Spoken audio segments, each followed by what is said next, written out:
Welcome! This is the second module exploring the concept of free, prior, and informed consent, also called FPIC, and its application within the context of the FSC Canada Forest Management Standard, known formally as the National Forest Stewardship Standard of Canada. This second module in the series focuses on the application of FPIC throughout the FSC Forest Management Standard. The content presented here builds off the core concepts discussed in module number 1. So, if you have not reviewed module number 1, I recommend you check that out before you begin module number 2. Over the next 30 minutes, I will discuss the connections between the FPIC process and specific elements of the FSC Canada standard. I recommend that you have the following materials nearby to quickly reference as we move through this module together. This includes the FSC Canada National Forest Stewardship Standard 2018, the FSC Canada Guidance Document on FPIC 2019, and the FSC International Guidelines on the Implementation of FPIC 2021. This document may be useful in building a better understanding of the concepts that are discussed here. Our goal in this module is to demonstrate how FPIC is not just limited to the boundaries of Principle 3, but is woven into the fabric of Canada's FSC Forest Management Standard. We will explore the connections between the FPIC process described in Indicator 3.2.5 and other requirements of the standard. At a glance, readers of the standard may interpret FPIC solely as being a requirement of Indicator 3.2.5. In this module, we aim to demystify this idea and demonstrate the interconnectedness of the FPIC process with other aspects of the standard. While Indicator 3.2.5 is the place where the specific requirements of FPIC are articulated, most of Principle 3 is relevant to establishing the groundwork to reach a consent decision, followed by the implementation of consent agreements as applicable. Each criterion within Principle 3 is connected to the FPIC process. The diagram on screen demonstrates this. But even beyond Principle 3, as with many of the standard's ecological and social requirements, there are multiple opportunities to achieve or reinforce consent decisions with affected Indigenous rights holders. Really, for the purposes of understanding and then fulfilling the intent of Principle 3, the certificate holder should view the standard as a network of relational indicators to highlight opportunities for engagement and to link the indicator requirements to the FPIC process, and vice versa. By the end of this module, we hope to reinforce these connections so that with a little careful planning, it is possible to weave the thread of FPIC into the many aspects of forest management. For this module, we will use the 7 steps of the FPIC process as the framework for discussing where and how elements of the FPIC process may be applied in the standard. Table 1 in the FSC Canada FPIC Guidance Document identifies the relevant FPIC process indicators within the standard, and they will be our roadmap for this module. Note that we have made a few changes to the table. We've added and removed a few indicators from Table 1 based on our current understanding of the standard requirements. Overall, the relevant indicators are not set in stone. They are provided as guidance, and there may be additional indicators that are relevant based on your specific context. We will also note that the FPIC process decided between the certificate holder and the affected Indigenous communities will likely look and sound different from the 7-step cycle we've presented here. It is important to understand the intentions of the phases and to cross-reference these intentions with the expectations outlined in other areas of the standard. As we move through each step, it will be a helpful exercise for any forest manager to consider how you would build upon this table within your own organization. Apart from the relevant indicators we will be discussing, think about your legal or regulatory reality and what would be relevant to addressing the elements of the FPIC process. Also, consider, and I would recommend note down, the internal policies that are already in place that would support meeting the objective of the FPIC process. Ideally, the certificate holder develops their own matrix linking together the standard requirements with their applicable regulatory context and internal policies. This type of document can be extremely useful during an FSC audit evaluation process, as well as other internal audits or assessments. But we have a disclaimer. Before we dive in, a reminder that the FSC FPIC guidance, as well as the 7 steps presented in the guidance, are non-normative, meaning that they are not requirements of the FSC standard. There are several ways to approach the FPIC process, and each circumstance will be different. For some, it may be helpful to think of the FPIC process in terms of the intended process outcomes rather than chronological steps. The 3-phase cycle is a very high-level demonstration of what that looks like.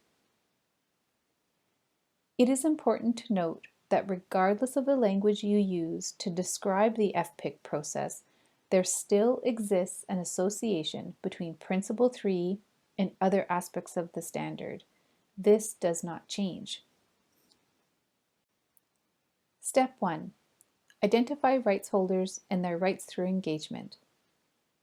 This first step of an FPIC process is focused on determining who has the right to FPIC and what rights may be affected by management activities.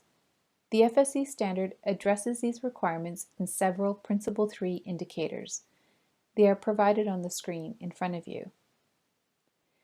Depending on what point you are starting from, whether as a new applicant to the FSC system, a long-standing certificate holder, a forest management company with a history of positive or negative relationship building and engagement attempts, the level of effort to complete the requirements within this step of the FPIC process will vary. In many cases, the certificate holder will already have a detailed knowledge of the socio-cultural realities of the affected Indigenous communities, and a relationship suited to those circumstances may be established. For example, in some cases, agreements, memorandums of understanding, or other arrangements may already be in place. While this is a good starting point, it is important to assess your existing process and agreements against the elements within this step. To be clear, I am not suggesting that an existing agreement be changed based solely on what is presented in this table. What I am suggesting is that it is a good practice to periodically review any living agreement in the context of new information and new opportunities. The new standard and the FPIC guidelines may provide new or different language to express the intention of an agreement based on the principle of free, prior, and informed consent. My next point is also very important. I may say it twice. The foundation of applying FPIC and the meeting of the requirements of Principle 3 stems in understanding the rights which the standard seeks to uphold.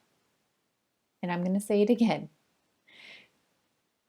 The foundation of applying FPIC and meeting the requirements of Principle 3 stems from the understanding of the rights which the standard seeks to uphold. It is here that we truly put the weight of importance of indicators 311, 312, and 314. These indicators cannot be understated. Understanding these rights will also help a forest manager understand and articulate compliance requirements within Principle 1, specifically Indicator 131. Step 1. Elements to consider. Some elements to consider when undertaking Step 1 are: first, remember that the FMU is an administrative boundary, and they will likely not align with the lands and territories of Indigenous communities. Therefore, it is important to consider Indigenous communities with territories, rights, interests, and concerns that are both within and adjacent to the Forest Management Unit. Second, consider who speaks on behalf of the Indigenous community.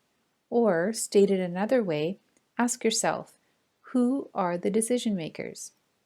In some cases, this is straightforward, such as an elected chief and council of a community.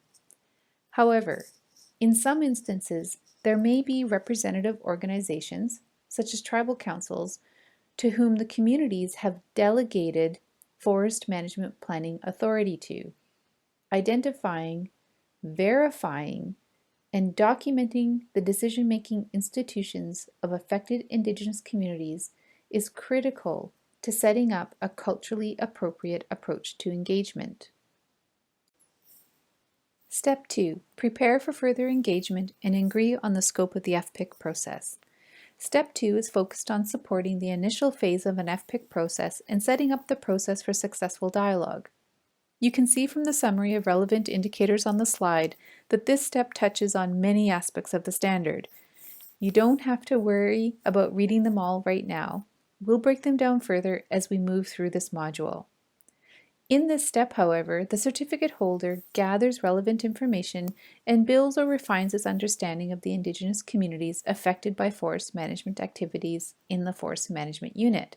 This includes clarifying the scope of rights the certificate holder can effectively uphold by implementing an FPIC process, and carrying out preliminary assessments of technical, financial, and logistical support for the FPIC process.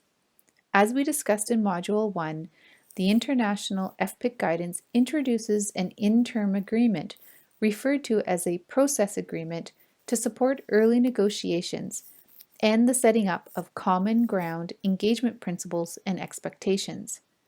This can be an extremely useful tool for facilitating the multiple stages of decision-making involved in forest management. A process agreement can also effectively address several requirements throughout the standard. The outcome of this step, which is to come to agreement on the scope and process that leads to decision-making in the community, lays the groundwork for achieving conformance in several key aspects of the FSC standard. These aspects can be summarized into 5 topics. 1. Identification. 2. Implementation. 3. Dispute resolution. 4. Capacity building. And 5. Monitoring. The details of each of these are summarized on the next slides. To achieve step 2, the first element to be explored is identification. We need to identify the scope of rights, values, impacts as a result of forest management activities. There are many touch points in the standard where values, interests, and aspirations of affected Indigenous communities are discussed, as well as the impacts of forest management activities on those elements. They are listed above in the table that we showed you on previous slides, but they are highlighted to the left by the magnifying glass. The second part of setting the groundwork for step 2 is the implementation of measures to protect the rights and values which build off the identified scope of rights, as well as discussion around the sphere of influence. The relevant indicators here are highlighted by the magnifying glass to the left. They are 323 and 341. Sphere of influence is an important and unique term used in the Canadian Standard. It recognizes that there may be circumstances where the certificate holder does not have direct control or authority over the achievement of an outcome, particularly outside of the Forest Management Unit, and collaboration with other parties might be required. This is an important step in setting expectations with the affected Indigenous community in cases where the tools or the measures to protect Indigenous rights and values are outside the control of the certificate holder. Achieving step 2 can address dispute resolution and redress requirements. The FSC standard distinguishes the difference between a grievance or a complaint and a dispute. Addressing grievances is part of any relationship. However, a grievance may become a dispute if one party in the relationship is unhappy with attempts to resolve minor complaints. It might seem unnecessary, or you might feel that discussing dispute resolution casts a shadow over the relationship building process. But to make an early attempt to talk openly about potential issues that may or have in the past triggered concerns from the affected Indigenous community is a good example of good faith intentions that are set in the reality of any relationship building process. Therefore, it is important to discuss and establish a dispute resolution process at the outset should disagreements of this nature arise in the future.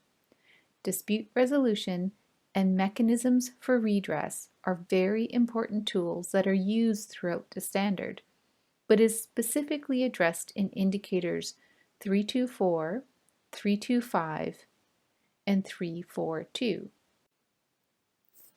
This step also helps requirements related to capacity building to support the development and implementation of an FPIC agreement.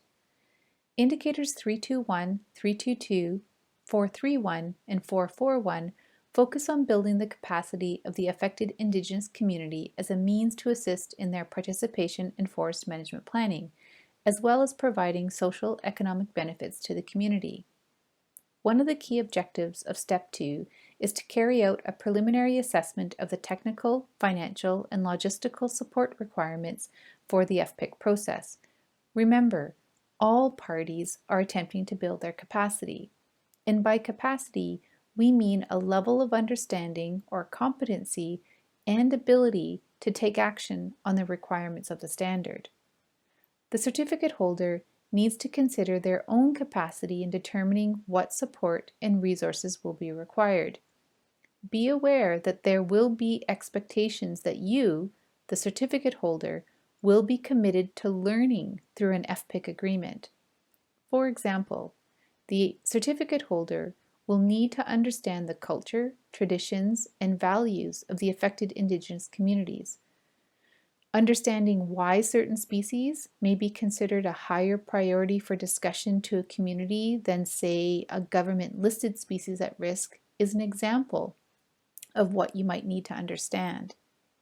The reason for assigning a higher priority is critical to understanding the way of life and the aspirations of a community.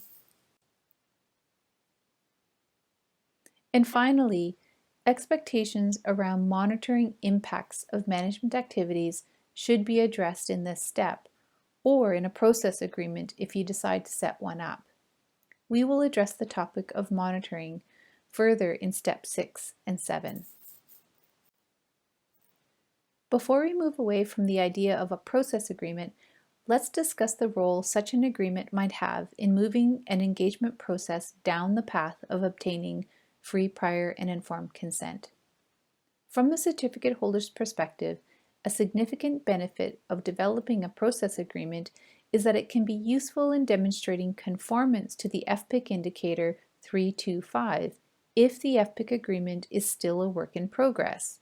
With this in mind, the process agreement will be the most effective if it meets the requirements of good faith engagement and is being implemented with the intent of reaching an agreement based on the principle of FPIC.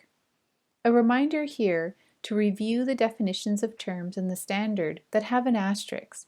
Good faith is being one of them. The definition is on the screen as a reminder that expectations have been established within the normative framework.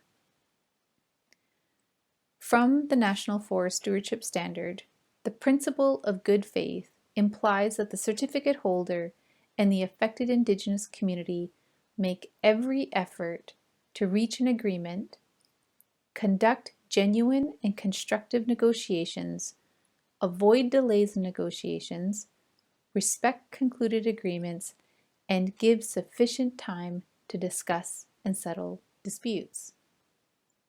That is a summary of the principle of good faith as it's defined in the FSC Canada Standard. Step 3.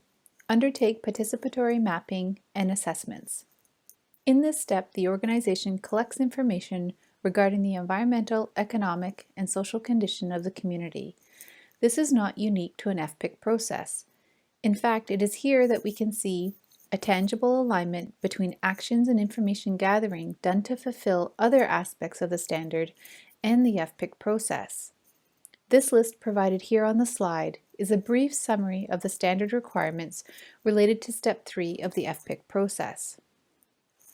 Forest management planning is built upon technical assessments mandated through a regulatory framework, regardless of where it is being done in Canada. The key to understanding Step 3 is to acknowledge that existing assessments and map products are a starting point to understanding the potential impacts of management activities on Indigenous peoples' rights. The key to this step is verifying whether the affected Indigenous communities have participated in and accept the outcomes of existing plans or assessments. This is accomplished by supporting the participation of affected Indigenous communities in a culturally appropriate way. If we look again at the table on screen, we can see that the FSC standard includes requirements for input, engagement, coordination, and collaboration with Indigenous peoples to identify values, sites, and impacts. In many instances, there will be areas of intersection between Indigenous values, sites of significance, and management activities. This is where the potential for impact arises.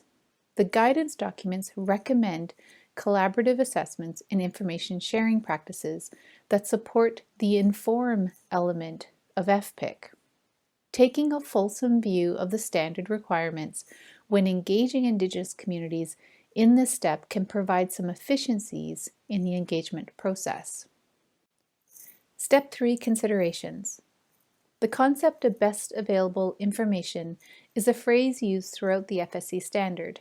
At its core, best available information relies on using the most credible input or expert opinion.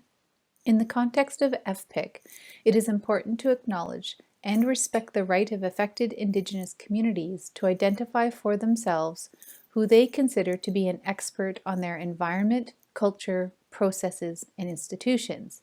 This is an essential aspect of what is considered a culturally appropriate approach to engagement. Step 4. Management activities revised and affected Indigenous communities are informed. In this step, the results of assessment and information collected in previous steps are used to revise the proposed management activity. It is recommended that this be done as early as possible in the planning process to demonstrate a willingness by the certificate holder to mitigate impacts on the rights of the affected Indigenous community. It is important in this step that the certificate holder explicitly describe how the proposed amendments ensure the protection of affected legal and/or customary rights. Providing a clear understanding of what, where, and when forest management activities will take place and how they differ from the original plan presented in Step 1 is key to providing transparency and fully informing the community of the proposed activities. There are 2 indicators within the standard that support this step of the FPIC process: 325 and 722. Recall from module number 1 that this step can be an iterative process, and it is important that the practice of ongoing information sharing is maintained so trust between parties can be established and built upon. We know that in the context of forestry planning processes, there are several opportunities and even legal requirements for engagement and review of proposed plans. Depending on the region, this may include annual work schedules and operational plans, 10-year management plans, and other strategic level plans that affect forest management. It is possible, depending on the process established in Step 2, that management activities be reviewed on a regular basis, and depending on the input from the affected Indigenous communities, revisions may be made. Ultimately, the certificate holder is demonstrating that throughout the planning process, Indigenous communities with rights that could potentially be impacted are being heard. This is what separates the FPIC process from consultation. In the FPIC process, the certificate holder is not taking Indigenous input into consideration. Rather, there is a demonstrated willingness to reasonably adapt proposed plans based on rights holder input. This willingness to adapt also makes the FPIC process a worthy investment for rights holders in the FSC system, particularly when there are so many other stressors on Indigenous community members' time and limited resources. Step 5. Negotiate an agreement with the affected Indigenous community on the FPIC proposal.